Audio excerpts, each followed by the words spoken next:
বাচ্চাদের পছন্দ লোভনীয় চিকেন বিরিয়ানি রান্না করব। আসসালামু আলাইকুম। কাছে কিংবা দূরে যে যেখান থেকে ভিডিওটা দেখছেন, আশা করি আল্লাহর রহমতে ভালো আছেন এবং ফুল ভিডিও জুড়ে আমার সাথে থাকবেন।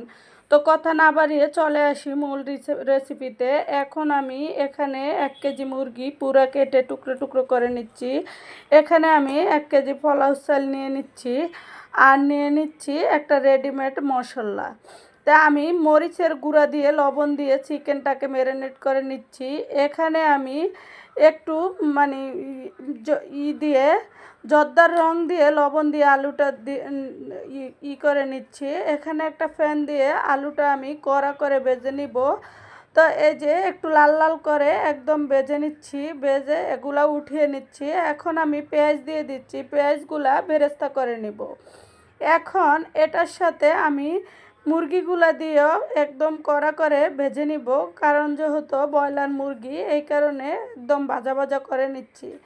এখন আমি প্যানেতে আরেকটু তেল দিয়ে তার সাথে পরিমাণ মতো আদা বাটা, রসুন বাটা, বাদাম বাটা, গরম মশলা এগুলো আমি দিয়ে দিচ্ছি। সব ওই যে রেডিমেড মশলার সাথে যা ছিল তাই।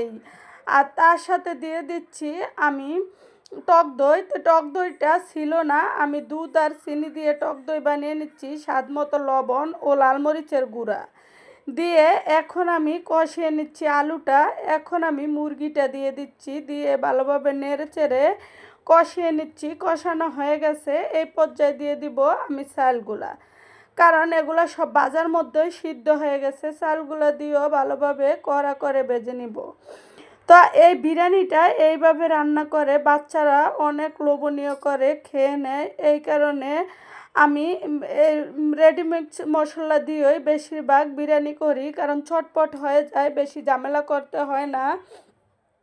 তো এই যে এখন আমি পরিমাণ মতো পানি দিয়ে দিচ্ছি, আর একটু লবণ লাগবে, লবণ দিয়ে দিচ্ছি, দিয়ে ভালোভাবে নেড়ে চেড়ে উল্টে পাল্টে দিলাম। এখন আমি আবার কিছু বেরেস্তা দিয়ে দিচ্ছি, দিয়ে এখন আমি কিছু কেওড়ার জল দিয়ে একদম গলিয়ে গালিয়ে উপর দিয়ে বেরেস্তা ও ঘি দিয়ে দিচ্ছি। তা আপনাদের কাছে যদি ফুল রেসিপিটা একটু হলেও ভালো লাগে, অবশ্যই লাইক কমেন্ট করে পাশে থাকবেন ও উৎসাহ দিবেন।